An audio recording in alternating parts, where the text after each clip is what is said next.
人魚姫。海のずっと沖の方の一番深いところには人魚の王様のお城があります。王様には6人の人魚のお姫様がいました。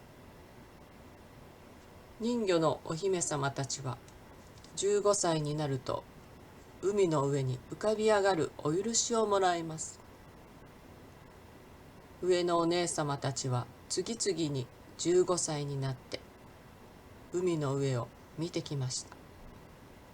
一番末っ子のお姫様はそんなお姉様たちの話をいつも目を輝かせて聞いていました。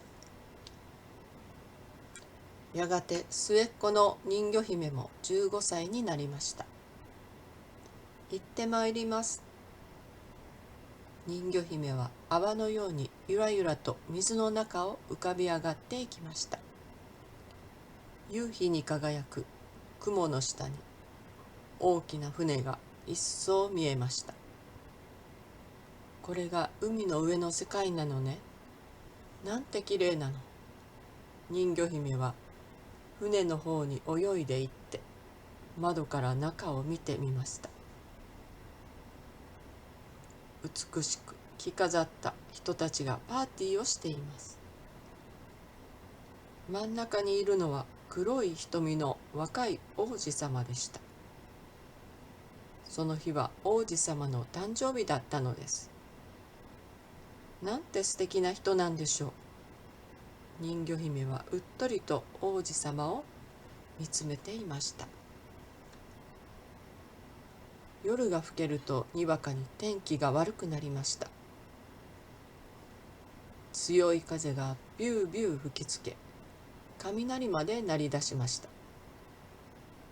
大波がドーンと船にぶつかったとき、とうとう船はひっくり返ってしまいました。ああ、王子様はどうしたのかしら。人魚姫は王子様を探して暗い波の間を泳ぎ回りました。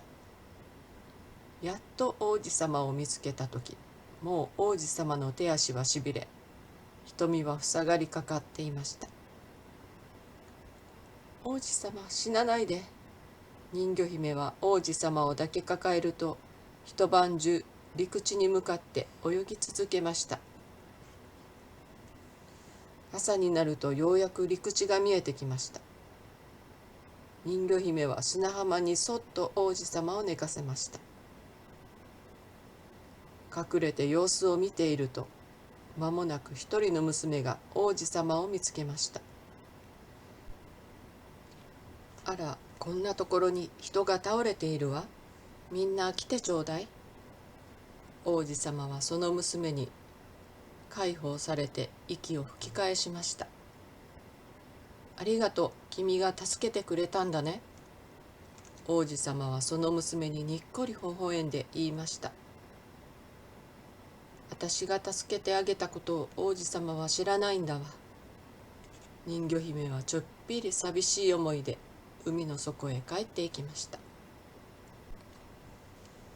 小さな人魚姫はその日から王子様のことが忘れられなくなりました。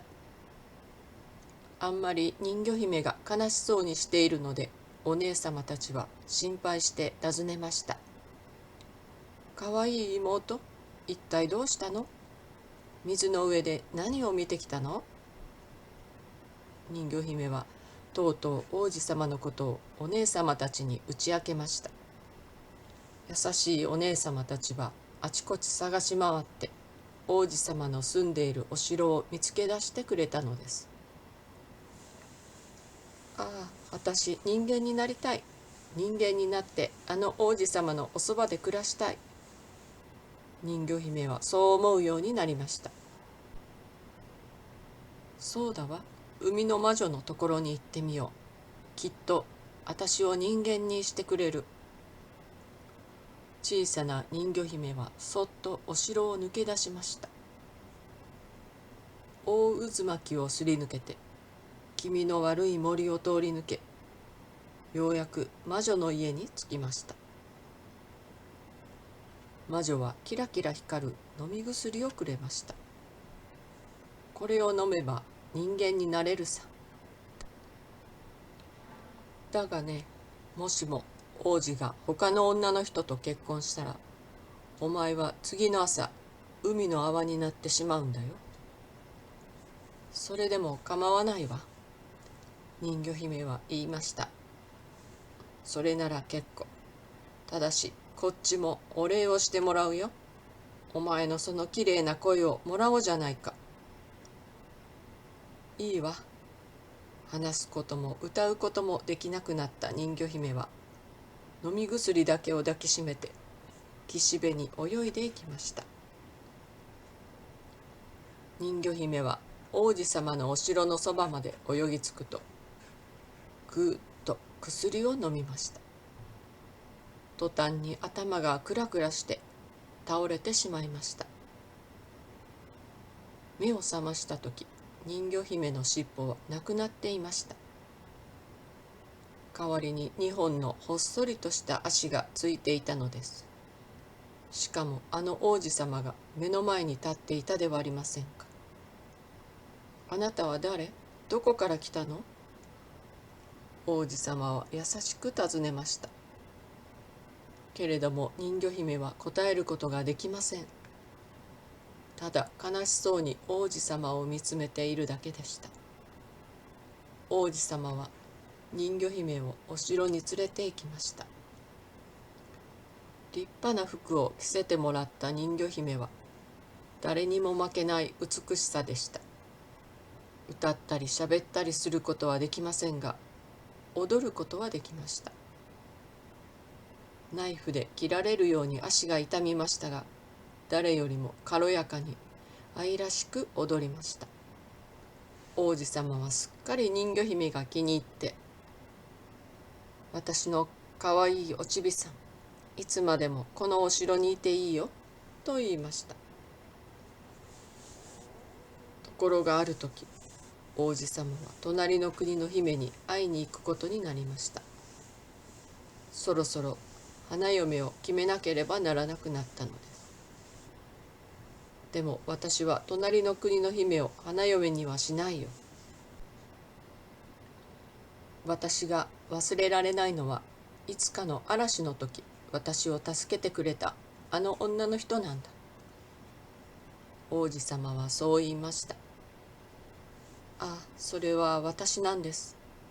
人魚姫はどんなにそう言いたかったことでしょう。ところが隣の国の姫を一目見た途端、王子様は叫びました。あなただ。海辺に倒れていた私を助けてくれたのはあなただ。人魚姫はただ胸の張り裂けそうな思いで立っているばかりでした。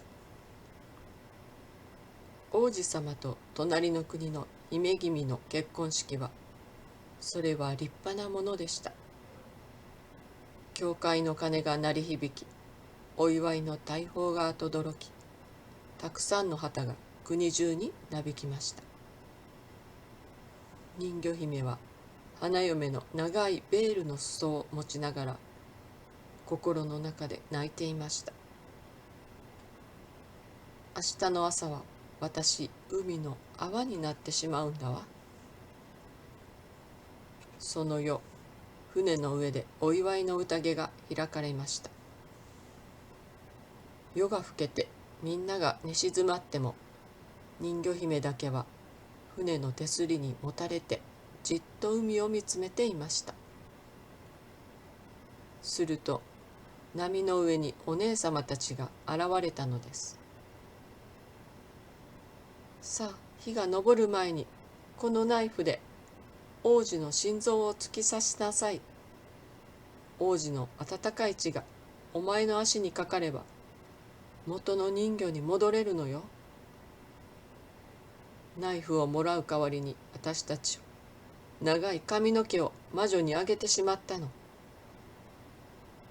お姉様たちはナイフを人魚姫に渡すと水の中に潜っていきました。人魚姫はベッドに寝ている王子様に近づくとナイフを振り上げました。その時王子様が寝言を言いました。それは花嫁の名前だったのです。人魚姫の手の中でナイフが震えました。ああ、私にはできない。人魚姫はナイフを遠く海の中に放り投げました。そして自分も船の上から波の中に飛び込んだのです。人魚姫の体は溶けて海の泡になっていきます。けれども途中から人魚姫は自分がぐんぐん空に上がっていくのを感じました。いつの間にか人魚姫の周りを空気の精の娘たちが取り囲んでいます。私どこへ行くのかしら。人魚姫がつぶやくと、いつまでも魂の死なないところへ。娘たちは言いました。小さい人魚姫の目から生まれて初めて涙が湧いて出てきました。さようなら王子様。空気の精の娘たちと人魚姫はバラ色の雲の中をどこまでも登っていきました。